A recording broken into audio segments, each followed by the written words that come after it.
man aw ma jot boobu ma xam nga ban jot laa am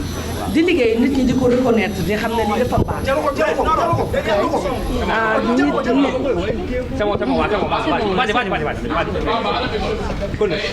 xam nga malheureusement dañu am benn retard tuuti bu xaw a ndaw tuuti suñu dëkk moom mooy bu ñuy gis nit di liggéey di avancer nañ ko bàyyi mu avancer te nañ ko may doole mu dem mais man mënuma imaginer nit di liggéey ba egg fii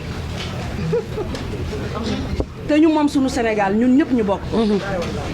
et yooyu ñu pousse ko mu gën a yéeg ñuy xëcc muy wàcc te am na nit yoo xam ne kenn mënu leen xëcc ñu wàcc parce que suñu borom bi moo leen fi teg donc ñi nga xamante ne dañuy liggéey gëm nañu liggéey bi te visé wuñu gis nga lii lu ndaw la ci li nga xam ne moom laa bëgg a jël ci sama carrière man fi may visé ak li ma bëgg a am